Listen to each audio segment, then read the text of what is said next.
আসসালামু আলাইকুম, স্বাগতম। আশা করি ভালো আছেন। আজ নিয়ে এসেছি চাল কুমড়ো পাতার মুচমুচে পাকোড়া, যেটা আমার বাসার সবার প্রিয় একটি খাবার।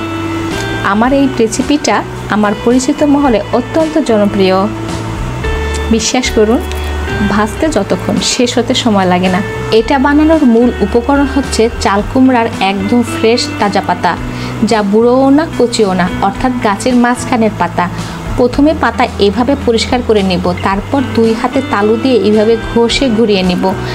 এতে পাতার যে কাটার মতো হুল থাকে তা ভেঙে যাবে, ধোয়ার সময় হাতে লাগবে না। এটার দারুণ একটা টিপস। নিয়েছি মসুর ডাল 1 কাপ, খেসারির ডাল 1 কাপ, আতপ বা আলো চাল নিয়েছি 2 মুঠ। সবগুলো উপকরণ একসঙ্গে ভালো করে ধুয়ে ঘন্টা 2 মতো ভিজিয়ে রাখবো। সময় কম থাকলে 45 মিনিটের মতো রাখলেও চলবে।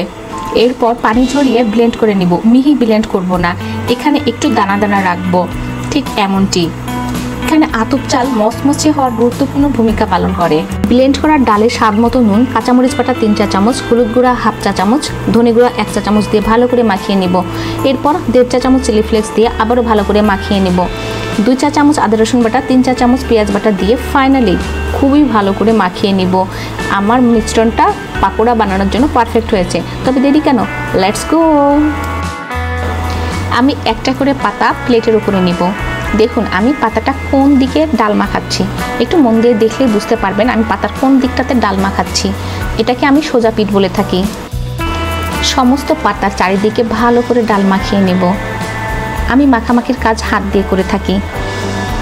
হাত থেকে যে উষ্ণতা বের হয় মিশ্রণের তা সব জায়গায় ছড়িয়ে পড়ে। এটাকেই রান্নার প্রতি ভালোবাসা বলে। এবার দেখুন পাতাটাকে আমি কীভাবে ভাঁজ দিয়ে নিচ্ছি। এইভাবে ঠিক 3 কোণা হয়ে যাবে, অর্থাৎ ট্রায়াঙ্গেল হবে। পাতার উপরিভাগে ডালের মিশ্রণটি একটু বেশি করে মাখিয়ে নেব, যেন পাতাটি সম্পূর্ণভাবে ঢেকে যায়। এতে মচমচে হবে, খেতেও খুবই সুস্বাদু হবে। এই পাকোড়াটা ডুবো তেলে করলেই ভালো হয়, স্যালো ফ্রাই করলে মচমচে হতে চায় না। যখন এটার একটা পিঠ লালচে বর্ণ ধারণ করবে তখন আমি সুন্দরভাবে এটাকে উল্টিয়ে দিব আর এক পিঠ ভাজার জন্য অপেক্ষায় থাকবো। ওই পিঠটা কখনো লালচে হয়। যখন একটু গোল্ডেন কালার আসবে তখন আমি এটাকে আবার উল্টিয়ে দিব। হ্যাঁ দেখুন কত সুন্দর একটা কালার আসছে, তার মানে আমার পাকোড়াটা কমপ্লিট হয়ে গেছে। পাকোড়াটা যখন হয়ে যাবে তখন আমি এভাবে তেল ঝরিয়ে পাকোড়াটাকে তুলে নেব। দেখুন কত সুন্দর ভাজা হয়ে গেছে, মাশাআল্লাহ খুবই সুন্দর কালার আসছে, একদম পারফেক্ট। কি মচমচে রে বাবা, দারুণ হয়েছে। দেখুন পাকোড়াগুলো কত সুন্দর হয়েছে। আপনাদেরকে দেখানোর জন্য এই কয়েকটা পাকোড়া জমা করেছি, এবার চেখে দেখার পালা। দারুণ স্পাইসি, তেমনি crispy and also too tasty. এবার আপনার ট্রাই করার পালা, একবার রেসিপিটা করেই দেখুন।